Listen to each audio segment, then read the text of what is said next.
Election commission ने 14 मई को election कराने का जो इलेक्शन कमीशन को सुप्रीम कोर्ट ने ऑर्डर दिया है, वफाकी हुकूमत उसको मानने से इनकार है। इसके बारे में आपकी क्या राय है? देखिए, वफाकी हुकूमत की अहमियत क्या है? कोई अहमियत नहीं है। जो इंडिपेंडेंट आर्गन है आप कह लें सुप्रीम कोर्ट, और उसका फाइनल डिसीजन है और उसी का डिसीजन माना जाएगा।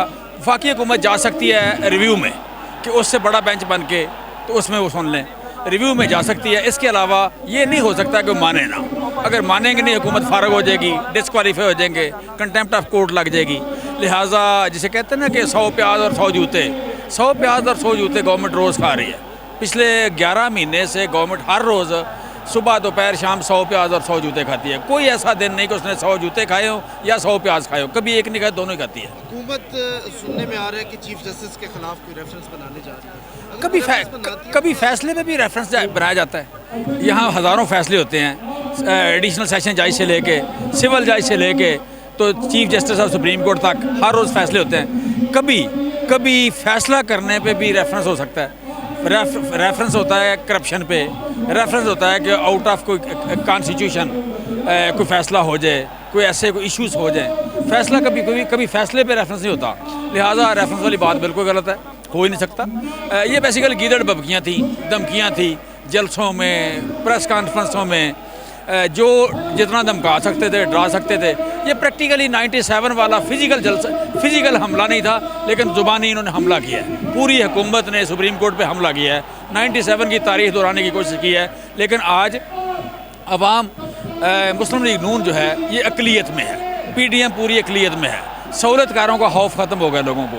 लिहाजा आज जो पिंडी में वकला कन्वेंशन में चीफ जस्टिस को धमकियां लगाई हैं, क्या आपको लगता है कि मुल्क की सियासत किस तरफ जाए? नहीं, उन्होंने आप कह लें कि मरियम को धमकियों के अलावा आता ही कुछ नहीं है। मरियम तो शायद इनके किसी गुनाहों की सज़ा है।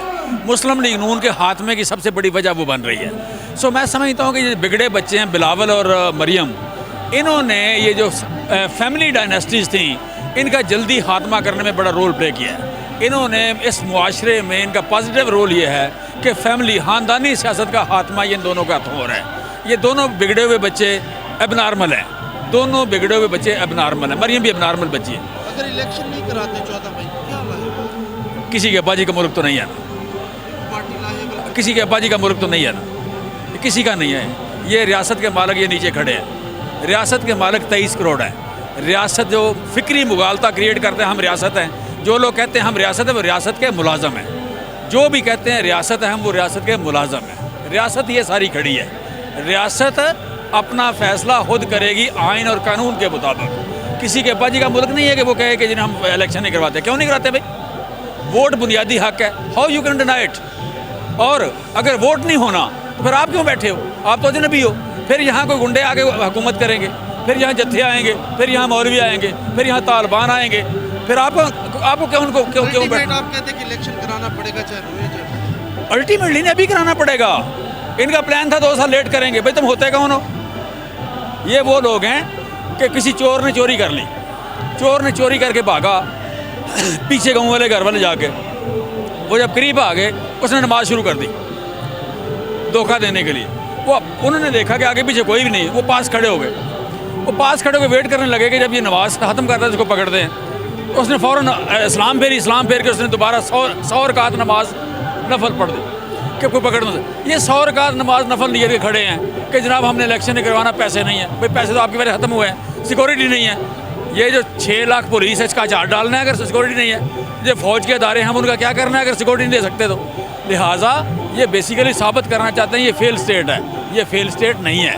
ये आज से 1 साल पहले बड़ा चलता फिरता तरक्की करता हुआ मुल्क था, जिसकी मिडिल क्लास बढ़ रही थी, जिसकी इंडस्ट्री तरक्की कर रही थी, जिसकी फॉरेन इन्वेस्टमेंट ज़्यादा आ रही थी, जिसके आप कह लें कि रिज़र्व बढ़ रहे थे, और जिसकी यू कैन से कि कंस्ट्रक्शन इंडस्ट्री, IT इंडस्ट्री सारी तरक्की कर रही थी। ये मुल्क तरक्की कर रहा था। तरक्की करता हुआ मुल्क इन्होंने उजाड़ दिया चोरों ने।